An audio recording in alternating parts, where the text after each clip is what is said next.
on va sortir à la fin de l'étale, en fait. L'étale, c'est entre les deux marées, c'est entre la pleine mer et avant que ça commence à descendre ou l'inverse. Donc c'est là où il y a le moins de courant. C'est assez rare qu'il n'y en ait pas du tout, parce que ça reste un fleuve.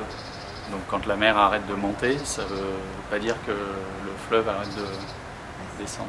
On va remonter un petit peu à contre-courant parce qu'on va être juste après, et on redescendra avec le courant. Je me suis dit que ce serait une bonne idée de pratiquer une activité dans Bordeaux, dans la ville de Bordeaux, et puis de voir le décor. Ça, je trouve que c'est une chose qui est intéressante. Et ceux qui sont au club, c'est les deux racks. Il n'y a pas beaucoup de clubs qui sortent sur la Garonne, en fait. Alors que c'est un super plan d'eau, la ville est super bien vue de la Garonne. On se prépare? Ouais. Allez.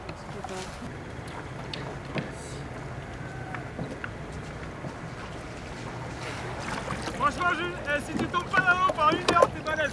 Ah ouais, c'est clair. Parce qu'après, tu vas remonter le courant, ça va être parfait, ça. Pour mon héros, quoi. Mon tour, t'auras plus de bras cet après-midi pour ton cours. Tu vas me faire tomber.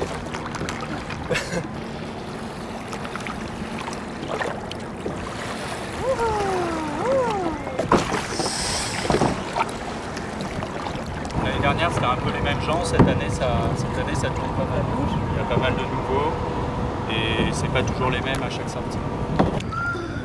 Nous sommes des Spartiates. Le fait qu'il y ait l'estuaire, il y a de l'eau salée qui rentre et ça fait une réaction que je ne connais pas parce que je n'ai toujours pas réussi à comprendre exactement comment c'est difficile. Mais ça fait une réaction. Voilà, c'est une réaction qui fait que l'eau devient très marron. D'accord. Mais en fait, c'est un des fleuves les moins pollués d'Europe.